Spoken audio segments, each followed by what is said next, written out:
গোসাই গুরু চাঁদের বাণী, সেই মানুষ এসেই দানি, প্রেম বন্যায় ভাষায় মনি, হীরামন্তাই ঝাঁপ দিলে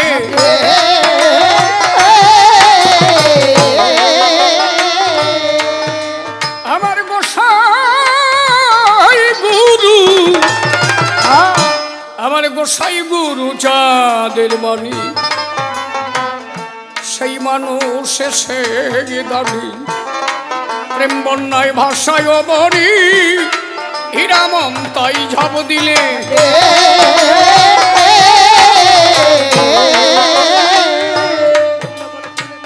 ওরে ডুবলো গোলক চাঁদের তরি, তারকের বিলম্ব ভারী,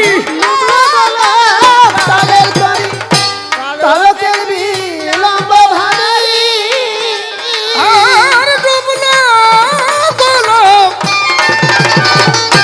ডুবলো গোলক চাঁদের তরি, তারকের বিলম্ব ভারী,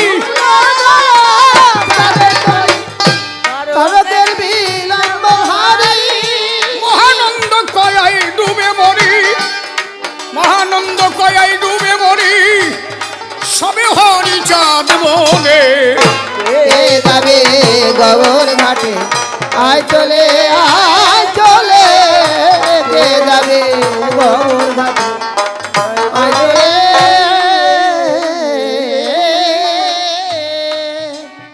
সাধুগুরু বৈষ্ণব হেরিয়ার যত পুরুষ নারী প্রণাম গ্রহণ করিবেন সবাই। কবিগান শুনবার তরে কাছে কিংবা আছেন দূরে, প্রত্যেকের শ্রীচরণে ভক্তিপূর্ণ প্রণতি জানাই। দাঁড়াইয়ে সভাস্থান গাইতে এসেছি কবিগান, সভাসদ জ্ঞানীজন আশীর্বাদ করবেন তাই। কবিগান কারে বলে বসে শোনেন জ্ঞানী দলে, কাল্পনিক ভূমিকাতে হয় না এই গান। নিজ নাম দিয়ে ছেড়ে দাঁড়াইয়ে সভা করে, নূতন একটা নাম ধরে কাল্পনিক ভূমিকাতে করতে হয় অবতারণ। যদিও নাম শিশির সরকার, এই নামের নাই দরকার। সভা মাঝে আমি এখন হব তারক গোসাই, বাড়ি আমার জয়পুরে, লোহাগড়া থানার ভিতরে। তখন অখণ্ড ভারতবর্ষ মিথ্যা বলি নাই।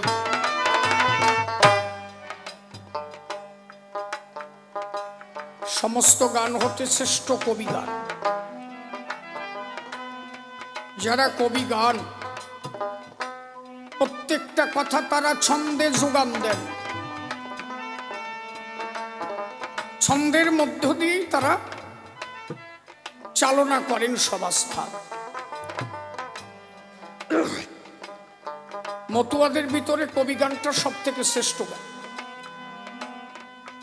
কারণ এই কবি গানটা হরিচাঁদ ঠাকুর এবং গুরুচাঁদ ঠাকুর যারা প্রাধান্য দিয়েছিল। আমরা কিছু কিছু বিষয়, কিছু কিছু বিষয়ে আমরা খুব এড়িয়ে যাই। মতুয়া ধর্ম দর্শনটা সব কিছু নিয়ে,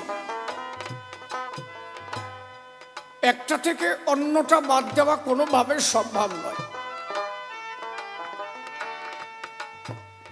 একাধারে গোলক তারক মহানন্দ হীরামন এদের যেমন ভূমিকা, একাধারে ডাক্তার তারিণী বল,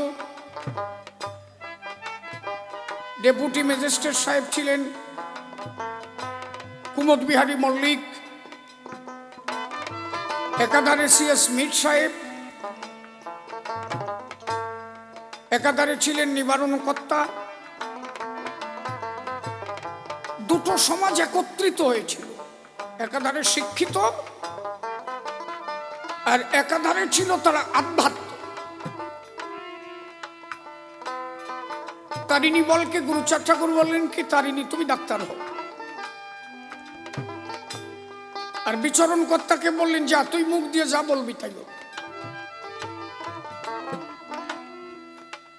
গুরুচাঁদ ঠাকুর তো বলতে পারতো তারিণী তোরও ডাক্তার হওয়ার দরকার নাই, তুই মুখ দিয়ে যা বলবি তাই হবে। কথাটা বুঝতে হবে। হ্যাঁ,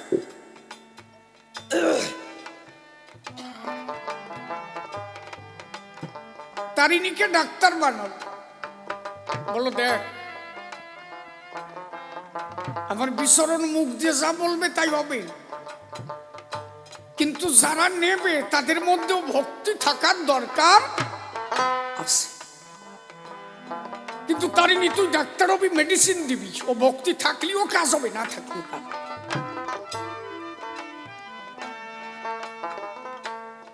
তাহলে আমরা এই দুই ধরনের ব্যক্তিদের কাউকেই আমরা ভুলে যেতে পারি না। মতুয়া ধর্ম দর্শনে এই দুজনেরই গুরুত্ব কিন্তু অপরিসীম।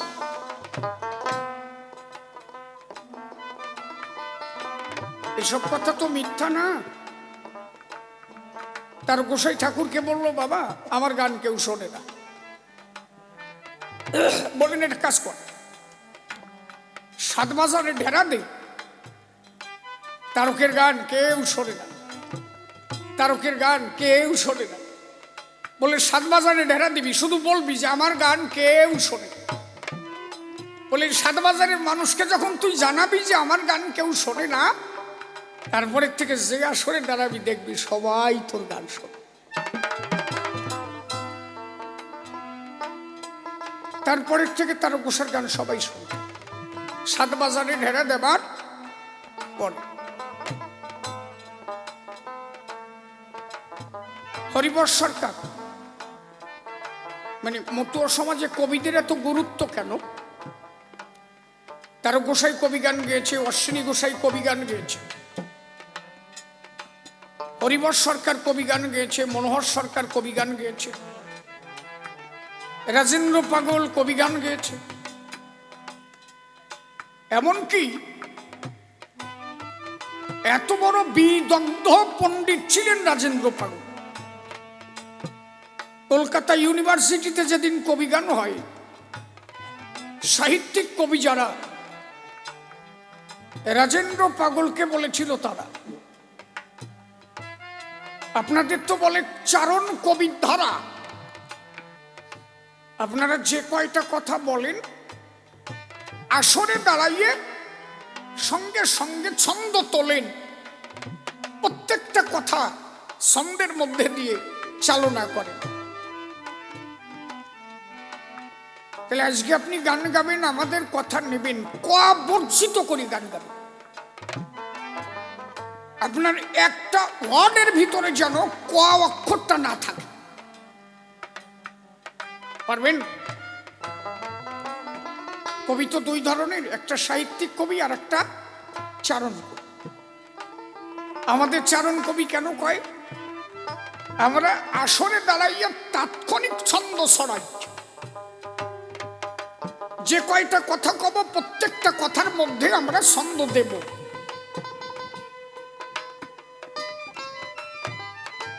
রাজেন্দ্র পাগল বললেন হবে, কত সময় গান গাইতে হবে? 1 ঘন্টা গান। মনে রাখবেন কোন কথার মধ্যে যেন ক অক্ষর না বসে। পাগলা রাজেন্দ্র ছিল, পাগল হয়ে গেছিল শেষ পর্যন্ত।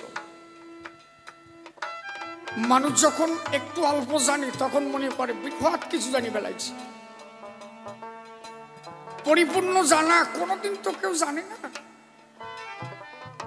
যেখানে গিয়ে জ্ঞান মার্গ শেষ হয়ে যায় সেখানে গিয়ে তার ঈশ্বর প্রাপ্তি। এই জন্য শ্রী গোসাই বলছিলেন অজ্ঞান যাবে, সজ্ঞান যাবে, বাহ্য জ্ঞান সব পরিরবে। এই দশা তোর যখন হবে চিদানন্দে পূর্বে দিশা।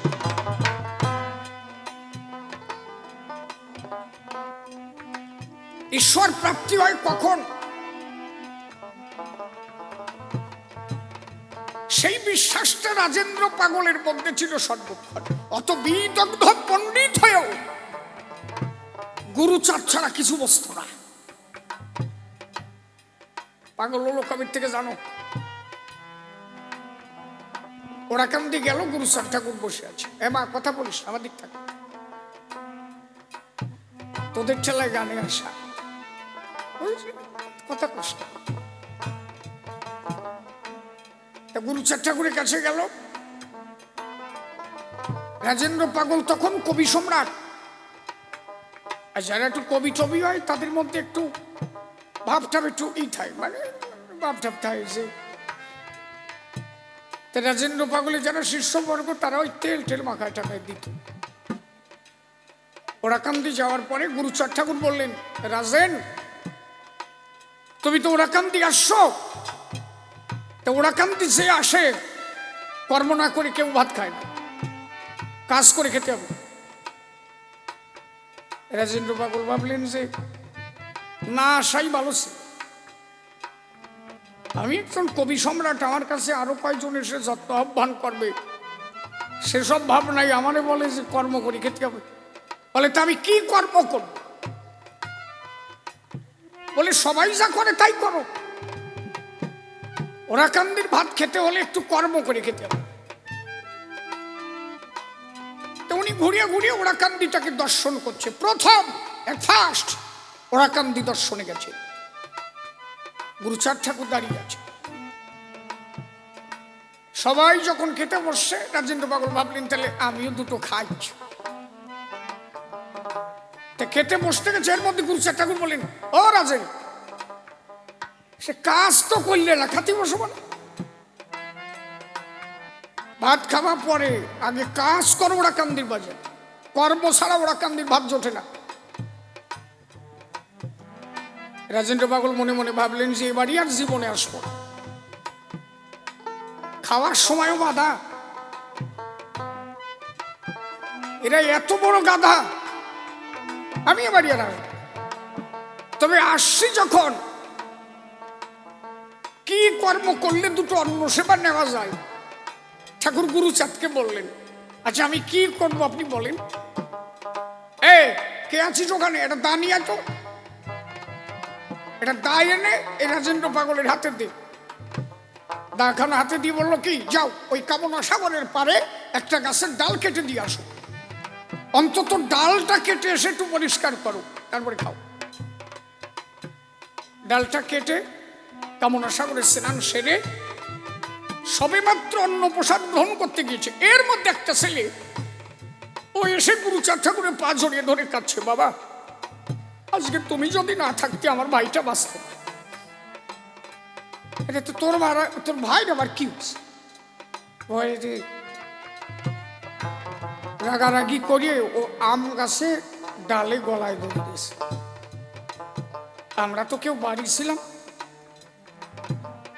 কপাল ভালো ও যে ডালে গলায় ধরে নিয়েছিল, কেউ এজন্য তো মানুষ জেগে ওই ডালটা এক কোপ দিয়ে কেটে দিল। কদি বাবা এগুলো তোমার ইশারা ছাড়া হয় নাকি? গুরুচাঁদ ঠাকুর বলে, বাজে কথা কইয়ে না, ডালটা কাটছে তা সাইয়ে দেখো না, আমি কাটছিলাম, তুমি কি আমার দেখছো? বলে না তা তো দেখি নাই। তা দেখলিয়ে কারে, সে আছে কি এখানে? পাও ধরো তার যাই, আমার কাছে আছো। এর ও সে দেখে তাই, ওই যে রাজেন্দ্র গোসাই হইতে ভাত খায়, ও তো দেখছে ওইটারে ডাল কাটতে, ও যে পা জড়া ধরছে গোসাই। আপনি যদি ওই দিন নাই আজকে না থাকতেন, কোন রকম আমার ভাই বাঁচে। বলে আমি কোথায় গেলাম, আমি তো ওরাকান্দি বসে আছি। বলে না ওই আম গাছের ডালটা আপনি কেটে দেওয়ার পরে ভাই নিচে পড়ে গেল, ভাইয়ের জীবনটা ফিরে এলো। এই ডালটা যদি আপনি না কাটতেন কোনোভাবে আমার ভাই বাঁচে।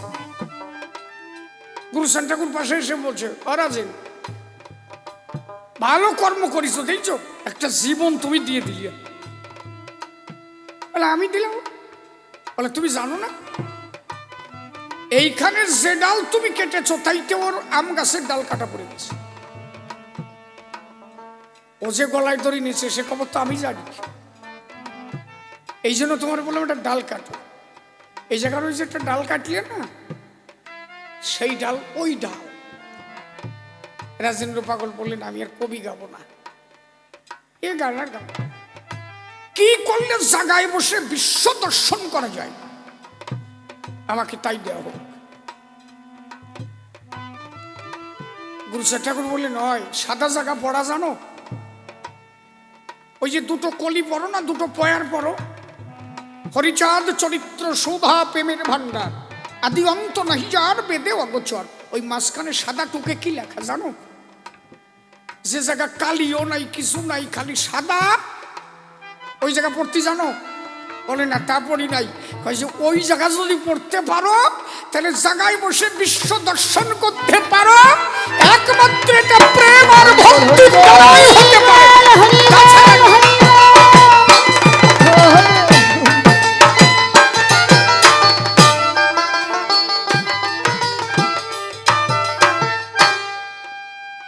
নইলে যে বিচরণ কর্তা,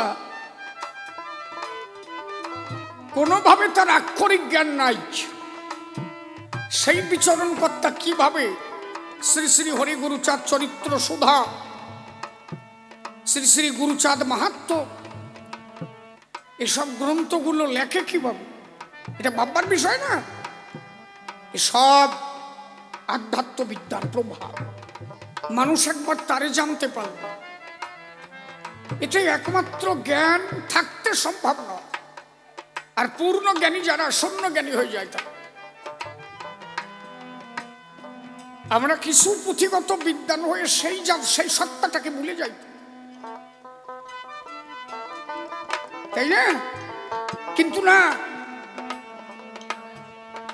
সবসময় তাকে তার সত্তার সঙ্গে যুক্ত রাখতে হবে। আমরা সবাই জানি এইটা একটা জড় বস্তু, কথা কয় না, এর মধ্যে কোনো প্রাণ নেই। এর আমি সরালে সরবে, এর নিজের চলন ক্ষমতা নেই, জড় পদার্থ। আমার জ্ঞান আছে, আমি জানি এ কথা বলতে পারে না, এও কথা বলে। কখন বলে জানো? যখন মানুষ ভক্তির দেশে যায়। আপনি একটা মূর্তি সাজিয়েছেন, এই বাড়িতে মনে করেন মহোৎসব হচ্ছে, আপনি দুটো বিগ্রহ দিলেন, মন্দিরে দুটো বিগ্রহ দিলেন। যে ভক্তরা এসে প্রণাম করছে বিগ্রহের সামনে, সে যখন প্রণাম করছে তখন কি সে এই ভেবে প্রণাম করছে ওটা মাটির মূর্তি, ওর মধ্যে ভগবান নাই? এইভাবে কি? তখন কিন্তু তার আর জ্ঞানের কোনো ক্রিয়া চলে না। তখন বাহ্যিক জ্ঞান শূন্য হয়ে সে তখন ওই মাটির মূর্তিটাকে নিজের আপন মানুষ ভেবে প্রণাম করে। সে তখন চিন্তা করে ওই মাটির মূর্তির মধ্যে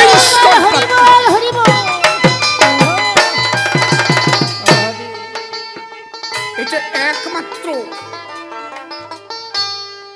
পূর্ণ জ্ঞানী হলে তখন তার সেই ভাব আসে। শূন্য জ্ঞানী হয়ে যায়, যারা একবার পূর্ণ জ্ঞানী হয় তাদের আচরণ শূন্য জ্ঞানীর মতো হয়। তখন তার মনে হয়, মানুষে বলে যে এর ভাব তো অশিক্ষিতর মতো, কি করে, কিন্তু উনি হচ্ছেন প্রকৃত শিক্ষিত মানুষ। এবং পূর্ণ জ্ঞানী মানুষ শুধু শিক্ষিত না, তিনি হচ্ছেন সুশিক্ষিত। একটা বাচ্চা ছেলে তার পা ধরে তার ধুলি মাখাবে, ওনার থেকে কত ছোট, তার ধুলি নিয়ে গায়ে মাখাবে। পাশে রাধাবতী কেবল 2 অক্ষর বলিছে, উনি বলবেন ধুর বোধ নাই, দিনকের গুরু কানা সাতা বোঝে না, ওর পায়ে হাত দাও তুমি। উনি তো জানে না, ও লোক জানে না যে উনি কেন ওর পায়ে হাত দিবে, কারণ উনি হচ্ছেন পূর্ণ জ্ঞানী মানুষ। উনি এই সত্যটাকে জানতে পেরেছে যে আমার মধ্যে যে কথা বলে ওর মধ্যেও সে কথা বলে। আমি হয়তো কত পরে সাধু সঙ্গ পেয়েছি, আর ওই ছেলেটা কত তাড়াতাড়ি সাধু সঙ্গ পেয়ে। কার আত্মা কবে জন্ম হয়েছে, কার আত্মা কবে জগতে এসেছে, কারণ আত্মার তো মরণ নাই। আত্মা এক স্থান থেকে অন্য স্থানে ট্রান্সফার হয় মাত্র। এর তিনটে পরিবর্তন ঘটে: অবস্থান্তর, স্থান্তর, রূপান্তর। আমার মধ্যে কে কথা বলে, আপনার মধ্যে কে কথা বলে? আমরা শুধু টেক্সচারটাকে দেখি, সবাই ভিতরে যে কথা বলে তারে দেখার শক্তি আমাদের আছে কি? তাহলে লালন নইলে ওই গান লেখে, আমার বাড়ির পাশে আরশিনগর, সেথায় এক পড়শি বসত করে, আমি একদিনও না চিনি না তারে। তাহলে ওই যে বাচ্চা ছেলেটাকে প্রণাম করলো, সে তো তার টেক্সচার দেখে প্রণাম করে নাই, সে মনে করেছে তাই ওর মধ্যেও সেই পরমেশ্বর আসা যাওয়া করে, সে পরমেশ্বর বলে প্রণাম করেছে।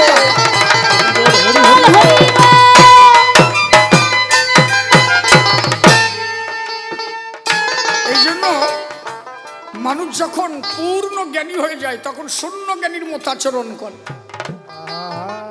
নির্বিকার হয়ে যায়। নইলে কাজী নজরুল ইসলাম উপর দিকে তাকাইয়ে অবাক দৃষ্টিতে তাকিয়ে থাকত। গান লিখলেন, খেলিছ বিশ্বলয়ে বিরাট শিশু আন খেলিছ। তারা অবাক দৃষ্টিতে তাকিয়ে থাকেন, তার লীলা সাধন করেন। প্রত্যেকটা ক্রিয়ার মধ্যে তার লীলা আমরা দর্শন। একমাত্র মহাপ্রভুর পূর্ণ প্রকাশ মতবাদের ভিতরে। এই যে এরা যে সুষমার্গ করে না, হরিচাঁদ ঠাকুর কেন বললেন কুকুরের উচ্ছিষ্ট পেলে মোরা খাই, বেদ বিধি সংচাচার নাহি মানি তাই। এ বলার কারণ কি? তুই যা ভাবিস তাই নাকি? এইটা বললেন কেন? তখনকার সামাজিক ব্যবস্থা এমন এসে দাঁড়ালো, কোনোভাবে যদি নিম্ন বর্ণের মানুষকে উচ্চ বর্ণের মানুষ দর্শন করত, তাকে দেখা মাত্র তারা নাকি হয়ে যেত অপবিত্র। কুকুর বিড়ালের মতো তাদেরকে ভাবা হতো, পশুর ন্যায়। রামকান্ত বৈরাগী নদীর জলে স্নান করতে গেলে রামকান্তর কানটি ধরে তুলে দেওয়া হলো, উঠে যাও। রামকান্ত বললেন, আমার দোষ? তুমি তোমার দোষ জানো না? আরে তুমি সারালিয়ে চন্ডালের সন্তান, তুমি যদি নদীতে অবগাহন করো, তুমি যেখানে স্নান করছো আমরা অপর ঘাটে স্নান করি, এই যে জলে জলে সুস্মার্গ হচ্ছে। এইখানে জলে তুমি ডুব দাও, ওপারে আমরা করি, এই জলে জলে সোয়াশুই হয়ে গেল, তাহলে আমাদের জাত চলে গেল। আরে এ তো অনেক আগের কথা। গুরুচাঁদ ঠাকুরের ডেট অফ বার্থ 1846, 13ই মার্চ।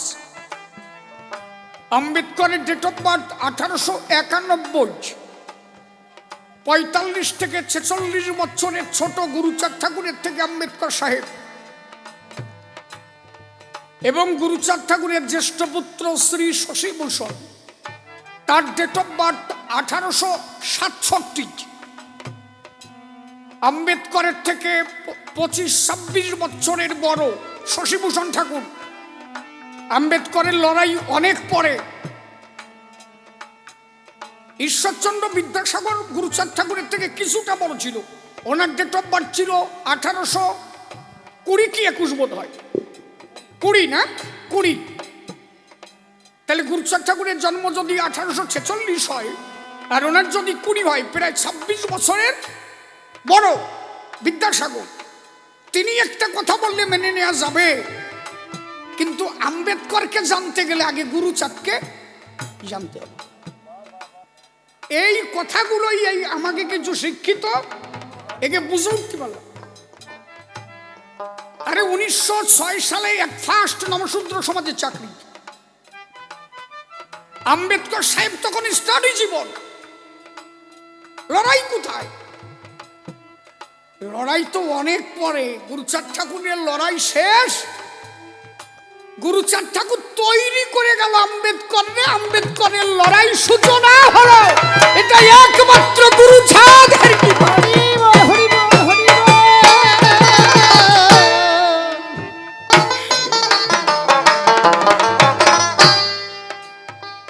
এই জন্য আগে তুমি ভাবো, তাহলে হরিচাঁদ ঠাকুর যখন এলেন তখনকার প্রেক্ষাপট কি পরিস্থিতি?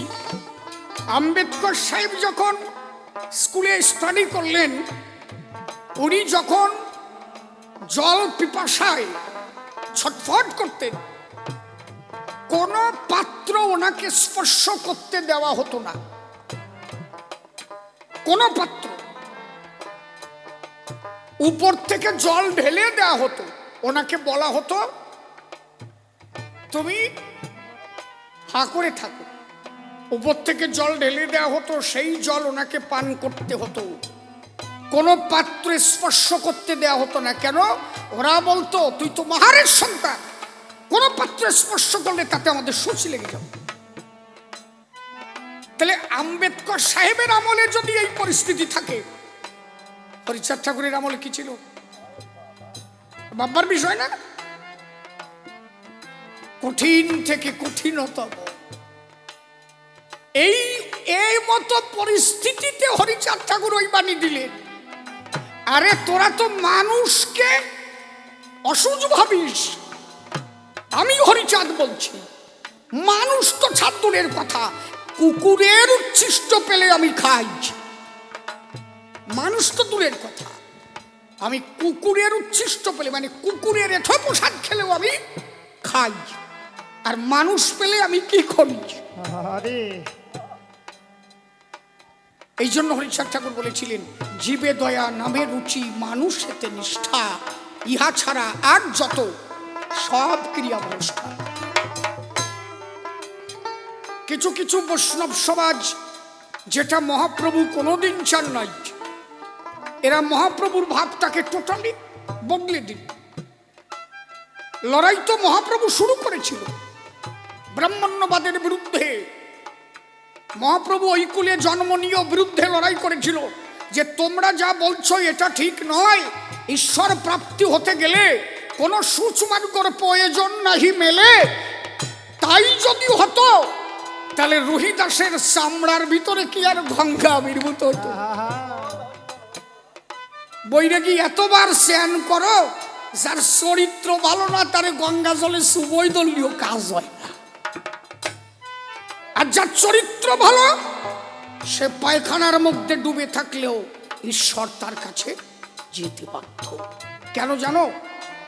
তিনি হচ্ছেন পরম পিতা। আমি তো কতবার আমার মায়ের কোলে পায়খানা করেছি, কতবার প্রস্রাব করেছি।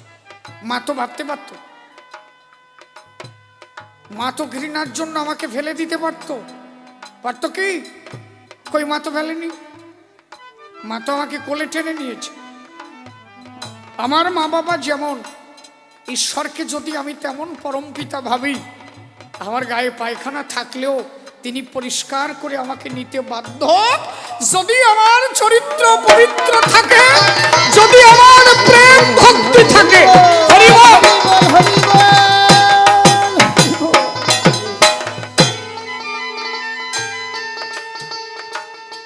এই জন্য তাকে আগে জান। মতুয়া মতবাদ আর মহাপ্রভুর মতবাদের মধ্যে কোনো পার্থক্য ছিল না। মহাপ্রভু কখনোই এদের মতো এই সোচ এই ভাব কখনো মহাপ্রভুর মধ্যে ছিল না। এরা যা করে এখন, মহাপ্রভু সবাইকে নিয়ে চলত।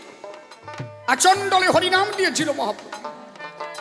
হিন্দু, মুসলমান, খ্রিস্টান মহাপ্রভুর কাছে ছিল সবাই সব।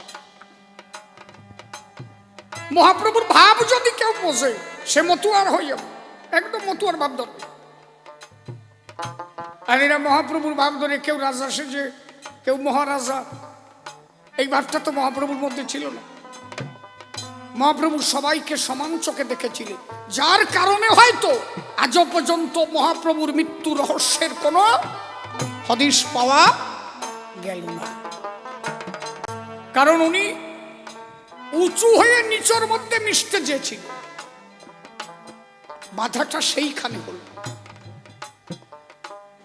মহাপ্রভু চিন্তা করলেন, আমি যদি নিচের মধ্যে যেতাম, উঁচুতে মিশতে যেতাম, তাহলে আর আমার কোনো বাধা থাকত। একটা মুচির ছেলে যদি বাউন বাড়ি খায়, ওই ছেলের বাবা আসলে জড়ায় ধরে না, কি যে একটা কাজ করে আসিস আজকে, শালা বাউনের বাড়ি বাদ পাইছিস তুই।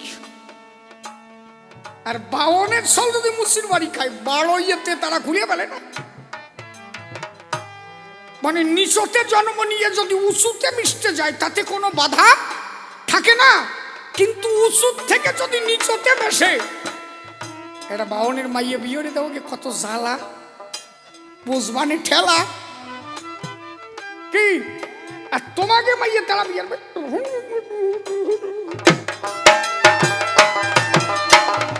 এই কথাগুলো বলছি যারা প্রকৃত ব্রাহ্মণ নয় তাদের জন্য। আর যারা প্রকৃত ব্রাহ্মণ তাদের কাছে কোনো জাতাজাতি নেই, সব। লালন ফকির লিখেছেন তো, সব লোকে কয় লালন কি জাত সংসার, ফকির লালন বলে জাতির কিরূপ দেখলাম নাই নজর। সুন্নত দিলে হয় মুসলমান, নারীর তবে কি হয় বিধান। ব্রাহ্মণ চিনি পৈতা প্রমাণ, ব্রাহ্মণই চিনি কি করি। আমরা যদি ইতিহাসটাকে ফলো করছি, কে কোন জাত, আমরা তো শিক্ষিত এখন কম না, আগের থেকে শিক্ষিত সংখ্যা তো বহু % বৃদ্ধি নাকি। আচ্ছা এখন ওই জাতাজাতি থাকবে কেন? ইতিহাস যদি তুমি এত জানো, এত শিক্ষিত তুমি, এখনো তোমাদের মধ্যে জাতির বিন্যাস থাকবে কেন? ইতিহাস সাক্ষ্য দিয়েছে আমাদের আদিম পুরুষ যারা, তারা বনে জঙ্গলে থাকত। ইতিহাস সাক্ষ্য দিয়েছে এরা গাছের ছাল বাকল পরে দিন কাটাত। ইতিহাস সাক্ষ্য দিয়েছে এরা গোষ্ঠীবদ্ধভাবে বসবাস করত। বনের হিংস্র পশু মেরে, পাথরে পাথরে ঘর্ষণ মেরে, আগুন জ্বালিয়ে সেই আগুন দিয়ে পশু পুড়িয়ে এরা খেত। মিথ্যা বলছে কি আমি? আমরা ইতিহাসে পড়েছি কিনা? তাহলে আমার এরা আদিম পুরুষ, আমার পূর্বপুরুষেরা। তাহলে যে আদিম পুরুষ বনে জঙ্গলে থাকতো গাছের ছাল বাকল পরিয়ে, যে আদিম পুরুষ হিংস্র পশুদের হাত থেকে বাঁচার জন্য পাথরে পাথরে ঘর্ষণ মেরে আগুন জ্বালাইয়ে গোষ্ঠীবদ্ধভাবে বসবাস করত, একটা জবাব দাও তো, তখন কেডাকারে সুন্নত দেশে, কেডাকারে পইতে দেশে? মানুষ বাঁচে না পশুর ঠেলায়, কি খেয়ে বেঁচে থাকবে তার উপায় নাই। সুন্নত বা দেয় কিনা, আর 9 গুণের পইতে বাঁধেছে কিনা। তাহলে প্রকৃত অর্থে সৃষ্টির সোপানে মানুষের কোনো জাতাজাতি ছিল না। হরিচাঁদ ঠাকুর সেই ধর্ম বার্তালেন, জীবে দয়া নামে রুচি, মানুষ হেতে নিষ্ঠা, ইহা ছাড়া আর যত সব ক্রিয়া ভ্রষ্ট।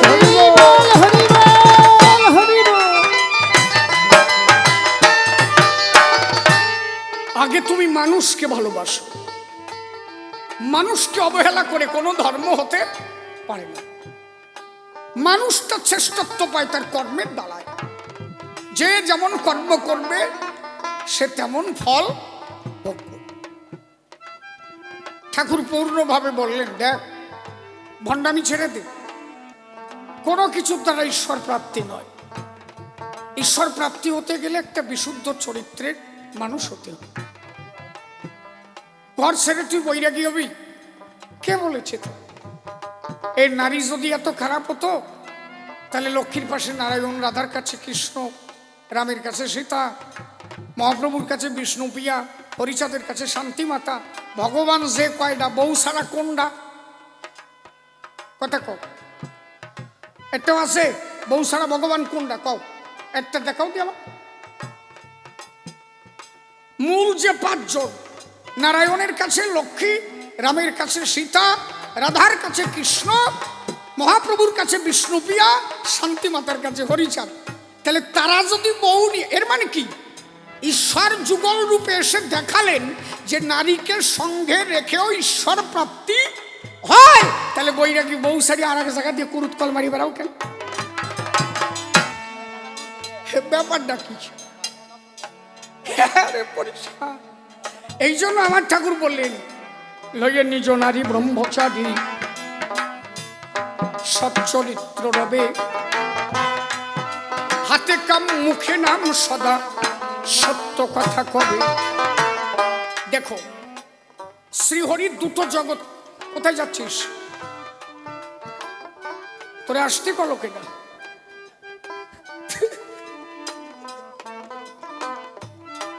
তাড়াতাড়ি এসে বয়। আমার এক ছেলে এইখানেই থাকে, খারো বাজার। এই যে হাতে কাপ মুখে নাম, আমরা কোনোভাবে একটা দিক ত্যাগ করতে পারি। এই একটা বাণীর মধ্যে গুরুচাঁদ ঠাকুর বোঝালেন যে আমি দুটো জগৎকেই সম্মান করে গেলাম। হাতে কাম কর, কাজটা কেন দিলেন? জাগতিক জগৎকে উন্নতি করতে গেলে একমাত্র কর্মের দ্বারা তোমার সংসারটা সচল থাকবে। তুমি তিনটে ছেলে জন্ম দিলে, তাহলে তাদের মানুষ করতে হবে, কর্মের দরকার তো। আরে টিপটি থাকলে হরে কৃষ্ণ হরে, খাবা কি? গামছা বান্ধিয়ে শীতে পড়ে থাও। আমার ঠাকুর বলেন না, হাতও বান্ধা মুখও বাঁধা কাজ হবে না তো। খালি আমি পরমার্থ পাবো, কবে মরে যাব, কোথায় যাব, এই ভাবনা ভাবতে ভাবতে যে কয়দিন বাঁচবো সেই কয়দিন খাবো কি? তিনটে সন্তান জন্মালাম, তাদের তো মানুষ করতে পারবো। এই যে লিটনের একটা মাইয়ে নাকি, তা ও যদি এমন ভাবে যে আমি রেলের চাকরি টাকরি করবো না, আমার না প্রেম এসে গেছে, জয় রাধে, না খেয়েছি তো, তাই করলি হবে? আগে কর্মটাকে কঠিন ভাবে ধর। ঠাকুর বললেন কাজ করো, সংসারের উন্নতি হোক, অর্থ আসুক, আর যাবার জন্য মুখটা তো খালি খালি বাজে কথা কবাকে। ওই বাজারে যে তাস না খেলে টিক্কা না দিয়ে টিক্কা ও সাটা না কইয়া কাজ করো, আর মুখ দিয়ে কও হরিব হরিব হরিব হরিব। এতেই ধর্ম, এতেই হরি। কারণ কলিতে না আছে পূজার্চনা, কলিতে না আছে যাগযজ্ঞ, কলিতে না আছে ধ্যান তপস্যা। একমাত্র কলিযুগের সাধনাই হচ্ছে হরের নাম, হরের নাম, হরের নামইব কেবলম, কলৌ নাস্তেব্য নাস্তেব্য নাস্তেব্য গতির অন্যথা। হরি নাম ছাড়া কলিযুগের কোনো গতি নাই। তাহলে হাতে কাজ করো, হরি নাম করো, ও রেলে কাজ করুক, যা করো পোষাবে। হরি বল হরি বল হরি বল। আমি যেদিন চলে যাব পরমার্থ জোগাড় হলো, আর হাত দিয়ে কাজও করলাম, তাতে সংসারও সচল থাকলো, চারটে ছেলে জন্মালাম, তারাও মানুষ হলো, সমাজে তাদের দ্বারা আরো সমাজের কিছু মানুষ উপকৃত হলো। আজকে লিটনের বাবা কি জানো বাবা, শ্রদ্ধা প্রয়াত নারায়ণচন্দ্র মন্ডল মহাশয়। হ্যাঁ, তাহলে আজকে তিনি কত কষ্ট করে তবুও তার অতি শীঘ্র চলে যেত। লিটন বাবু যখন চাকরি পায় নাই, একদম ছোট অবস্থা, আমি যতটুকু শুনলাম, তখন তিনি চলে গেছেন। কিন্তু কর্মে কখনো ঘাটতি দেননি। তিনি জানতেন আমার পরবর্তী জেনারেশন যারা, তারা কিভাবে ভালো থাকবে, কাজ করে যেতে হবে। আবার তার মধ্যে দিয়ে ঠাকুরের একনিষ্ঠ ভক্ত ছিল। আরে তাই তো, আরে গোলক তারক হীরামন এরা শিক্ষিত না হলেও পরম শিক্ষিত। একদিনে 7 কিষানের কাজ করতো, আবার সবসময় মুখে হরিনাম করতো। কর্ম মানে কি? ওই কলম খোসানি, এটা কর্ম না? এই ক্রিয়ার মধ্যে পড়ে না? আমি দাঁড়াই এই যে হাত লাফাচ্ছি, এটাও ক্রিয়া। তাদের দর্শন থেকে বোঝো যে আগে তুমি কর্ম করো, মুখে হরিনাম করো। কারণ কর্ম না করলে তোমাকে যারা অনুন্নত করে সমাজে বহিষ্কার করে দিয়েছে, সেই মানুষগুলোকে জবাব দিতে হবে। মানুষ তার কর্মের দ্বারা বড় হতে পারে। শুধু খিচুড়ি খেলাম আর মৎসবে গেলাম, ডাঙ্কা বাজালাম, হরিনাম করলাম, হরি বল, এই তো মরিয়া যাবো, হরি বল, কি নিয়ম ভাই পার হবানি, আজকে কদিন বেঁচে থাকবো, গামছা বাঁধিয়ে শীত হয়ে থাকবো। ঠাকুরের ধর্ম দেয়। হরিচাঁদ ঠাকুর পরিষ্কার বলেছেন, দিন অন্তে একবার সন্ধ্যাবেলা ঠাকুরের কাছে বসে আত্মনিবেদন কর, সারাদিন কর্ম কর, মুখটা ফাঁকা থাকে, হরিনাম করো। সন্ধ্যাবেলা ঠাকুরের মন্দিরে বসে স্ত্রী পুত্র কন্যা যারা বাড়ি থাকবে সবাইকে নিয়ে ঠাকুরের চরণে আত্মদান করো। তোমার তো বলে নাই যে প্রত্যেক দিন খিচুড়ি খেতে যেতে হবে। আগে সংসারটাকে তুমি কন্ট্রোল করো, সংসারটাকে আগে সঠিক করো। মতুয়া ধর্মটাই হচ্ছে গার্হস্থ ধর্ম, গৃহ ধর্ম। তোমার দ্বারা যেন তোমার মা বাবা কোনোভাবে কষ্ট না পায়। তুমি যে মেয়েটাকে সংসারে এনেছো তাকে শান্তি দেওয়ার দায়িত্ব তোমার। কোন যুগে তাকে শান্তি দিতে পারে নাই, তাই শান্তি বানাইয়ে তারে শান্তি দিল, নিজে আচরিয়া শিখালো। আমি যেমন নারীকে শান্তি দিলাম, তোমরাও গৃহ ধর্ম করে যার যার নারীকে শান্তি দাও।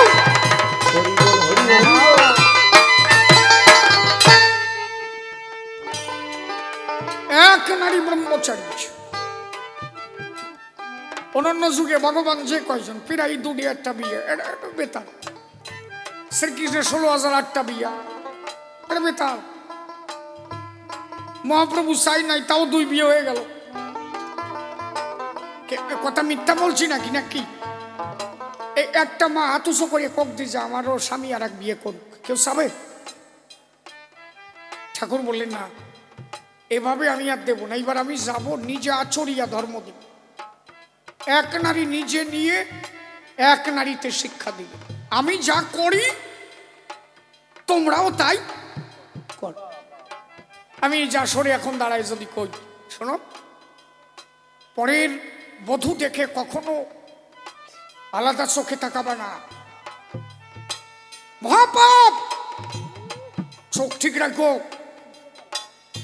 একটু পরে কয়জন শুনলো যে ওই লোক আকাশ করে বইছে, তাহলে আমার কমে না লিখসার তো ভালো পাইলে, তুমি করলে কি? হরিচাঁদ ঠাকুর তাই জানলেন। ঠাকুর বললেন যে না, আমি নিজে যা বলছি তোমরা তাই করো। তা শুধু না, আমি নিজে করে দেখালাম। আমি যা করি আমারে দেখে দেখে তোমরা তাই করো। আমি যেমন মা বাবার চরণ সেবা দেই, তোমরাও আমার মতো কর্ম করো সেই। মাতা পিতা গাছের গোড়া, হরি গাছের ফল, হরি গাছের গোড়া কেটে কেন আগায় ঢালো জল। কত কষ্ট করে মাতা প্রসবিল মোরে, কত যাতনা সয়ে মাতা মানুষ করলো মোরে। এই যে মা আমার কাছে বলল, আর মাইয়া নাকি, সে কই থাক চুপ করিয়া। লিটন বাবুর মা আমার কাছে বল, আমার একটা গাই গরু ছিল, ওর বাবা যখন চলে গেল 7-8 কেজি দুধ হতো। ওই গাই গরুর দুধ বেছে আমি মানুষ করলাম ওরে। কোন সন্তান কোনদিন কি পারে মাতৃঋণ শোধা পাবে? তাহলে কত কষ্ট করিয়ে সন্তান মানুষ করেছিল, আর সেই সন্তান মা বাবাকে যদি ব্যথা দিল, কোন ভগবানের সাধ্য নাই তারে রক্ষা করে। ভগবান বিরোধী হবে তা এ ভব সংসারে, কিন্তু ওর মা যদি সন্তুষ্ট থাকে ওর সাধনায়, ভগবান তার বাধা থাকবে হৃদয়াঙ্গিনায়। কারণ মাতা পিতার মধ্যে আসে স্বয়ং ব্রহ্মসাই, প্রতিটা জীবের মধ্যে থাকে আমার প্রাণের মালিক সাই। এই জন্য ঠাকুর বারে বারে করেছে মানা, যদি আমার ধর্ম মানো, আগে মা বাবার শরণ তলে ভক্তি তুমি আনো। সাধু এর থেকে ভালো কথা আর কি বলো হয়। তারপরে ঠাকুর আমার বললেন, শোন, মনে রাখবি তাই, তোর থেকে তোর নারী যেন ব্যথা নাহি পায়। এক নারী ব্রহ্মচারী এই শিক্ষা দিতে চাই। যত দেখবি পর নারী মাতৃতুল্য হবে, সবাইকে তোর মা বলিয়া সম্বোধন করিবে। একটা নারী শুধু বধূ হবে, মনে রাখিস তাই। চরিত্র পবিত্র হলে তার ঈশ্বরের অভাব নাই, একদম পরিষ্কার। অনর্থ না করিবি তীর্থ পর্যটন, তীর্থ গিয়ে মেলে না কভু নন্দের নন্দন। এ সবার জন্য প্রযোজ্য, খালি মতো আগে জন্য রাখি। তুমি তীর্থে গিয়ে ভগবান পাবা, কেটা কইছে? আরে তীর্থে যদি ভগবান পাওয়া যেত, তাহলে বৃন্দাবনের চারিপাশে নিতাম্বানি ওরা ঘর বাইরে পড়ে থাকত, ঠিক না? গঙ্গার পাশে বাস করে যারা,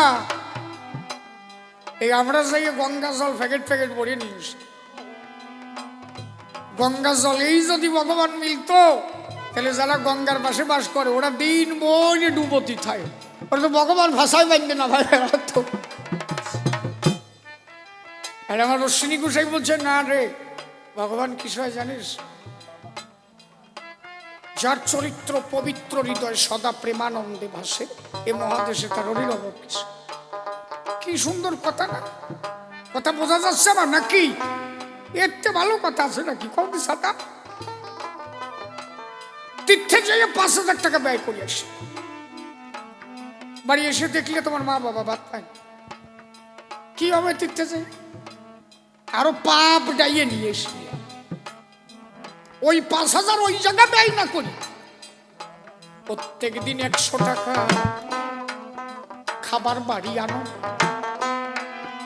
মা বাবাকে আসনে বসাই, আসন বাবা তোমার না কি খাতিস বাবা, আমার যে জন্মাইয়া কত কষ্ট করে মানুষ করলে, আমি তো সুখ দিতে পারলাম না, তোমার কি কিছু খেতে ইচ্ছে করে না? যা বলবে তোমার মা বাবা বাজার থেকে আনো, ওইটা কেটে কেটে মা বাবা মুখের মধ্যে আনো, আর সন্ধ্যাবেলা বসে ঠাকুরের চরণে ঠাকুরকে প্রণাম করো, দান মা বাবার চরণে প্রণাম করিও অর্পণ। ওই যে মা বাবা যে আশীর্বাদ দেবে তাতে পূর্ণ হবে। একবারে প্রেমানন্দে বদন ভরে সবাই হরি হরি কবে। তাহলে ও টাকা ওই বাইরে ব্যয় না করিয়ে যদি ওই টাকা দিয়ে তুমি তোমার মা বাবার সেবা দিতে, তীর্থে যাওয়ার তোমার দরকার ছিল না। জীবে দয়া করে যেই জন সেই সে সেবিছে। বাড়ির পাশে একটা ছেলে খেতে পাচ্ছে না, আমি যে টাকা নিয়ে অমুক জায়গা গেলাম, তীর্থে গেলাম, পান্ডাদের লাখ লাখ টাকা দিয়ে আসলাম, ওই টাকাটা যদি ওখানে ব্যয় না করি, আমি ওই টাকা দিয়ে যারা অন্য সেবা পাচ্ছে না, যারা একটু লেখাপড়া করবে, একটা খাতা কলম কিনতে পারে না, এই আমাকে লিটন বাবা ওইখানে দেখলাম একটা ঘর করে দিয়েছে সবার শিক্ষার জন্য। আজকে ওখান থেকে 22-23 জন ছেলে চাকরি পাইছে। এই যে এর অমূল্য দান, এ দান জীবনে ওরা ভুলতে পারবে না। এই কঠিন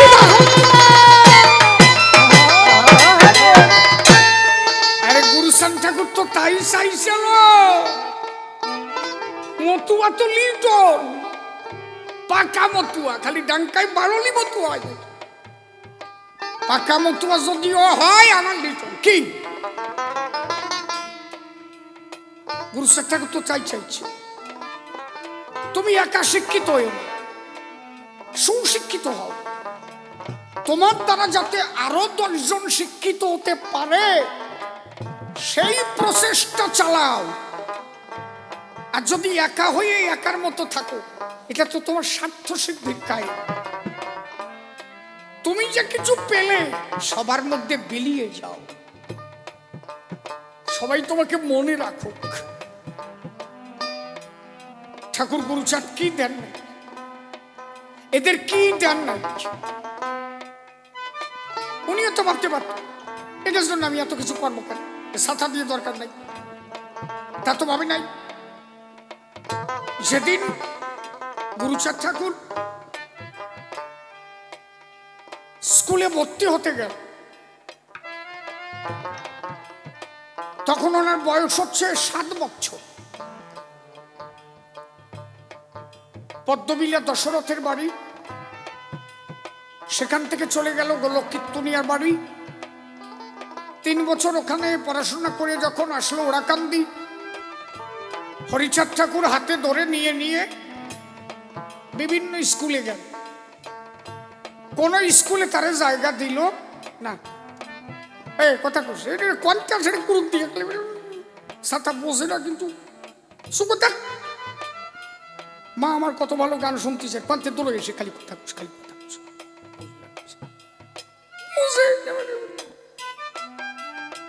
বোঝে বোঝে না, ও তাও বোঝে। সাথে কি আনছিস, কি খাবি, সবাই দিয়ে খাইস, একা খাইস। কি যেন কথা থেকে ভুলে গেছে, ওরা যে প্যারা মাখার দিক টাকায় আমার কাজ হয়ে গেছে।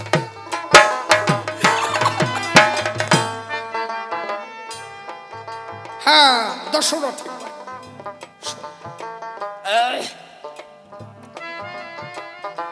সব স্কুলে যখন ওনাকে নেওয়া হলো, কথাটা শোনো, মন দিয়ে শোনো, কোন স্কুলে গুরুচাঁদ ঠাকুরকে ভর্তি নিল না। শেষে মুসলমানকে মুক্তব্য যারে মাদ্রাসা কয়, তাইতে ভর্তি হল। হরিচাঁদ ঠাকুর চোখের জল ছেড়ে দেবো, দেখছিস আমার ঘরে জন্মাইছিস বলে কোন স্কুলে তো জায়গা। এ কথা কইছে, ফেরা মাহাসুপ করে খা।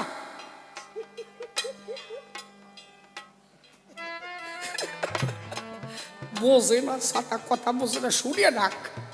আমরা কি চিরদিন থাকবো নাকি? এরপরে তোরা বুঝবি শত্রু কারা, নাকি তোকে শত্রু কারা ভাববি না। কোন ব্রাহ্মণ্যবাদী স্কুলে জায়গা দিল না গুরুচাঁদ ঠাকুর। কেন জানো? ওরা জানতো এরা যদি একদিন শিক্ষিত হয়, তাহলে আমরা যে কাঁঠাল রেখে কোষ খাইয়ে গেলাম, এ আর খাওয়া লাগবে না। মানে এখন তো প্রায় শুরু হয়েছে, তাই আর খাওয়া লাগে না, প্রায় বন্ধ হয়ে গেছে। যে হরিচাঁদ ঠাকুর সাফলাডাঙ্গা বিলের মধ্যে জন্মালো, আজকে সেই জাত 62 কান্ট্রি, 62খানা দেশে হরিগুরুচাঁদের মন্দির করেছে। এমন কোন দেশ নাই যে এই জাত সেই ডিপার্টমেন্টে নাই। আইএস, আইপিএস,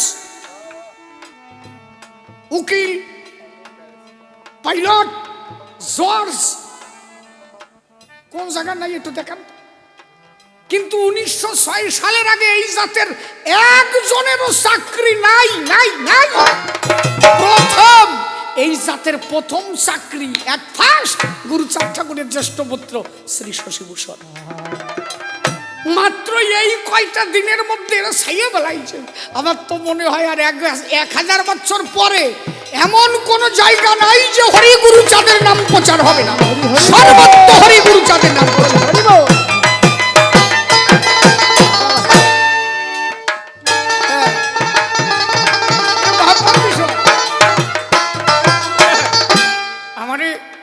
আমার এক ছেলে ডিএম সাহেব আমার বলছে, বাবা আমার মাঝে মাঝে না খুব হাসি পায়। তাহলে কিরকম আছে বাবা? আগে শুনেছি যে আমরা একটা চিঠি নিয়ে গেলে ওকে কাছে যে সেই কেত্রার মার মতো দাঁড়ায় থাকতে হতো। বাবু সে করুণ কাহিনী নাকি? বাবু সত্যি একটু চিঠিটা পড়িয়ে দেখ বাবু।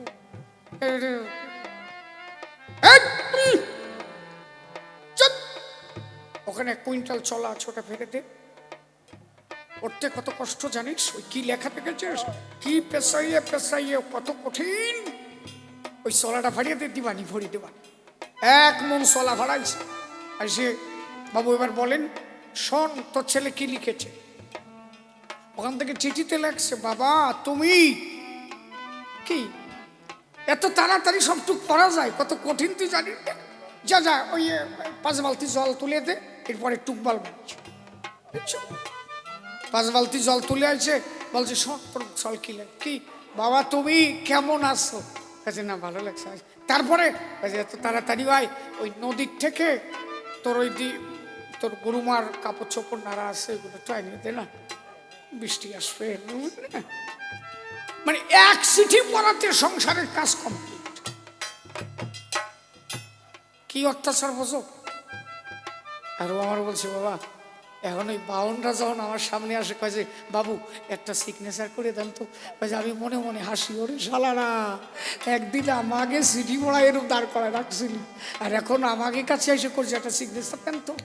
এই যে আমার লিটনে ওই যে রেলের ম্যানেজার, কত লোক যায় ওর কাছে দাঁড়াতে, বাবু একটু দেখে দেন না বাবু, বাবু বাবু।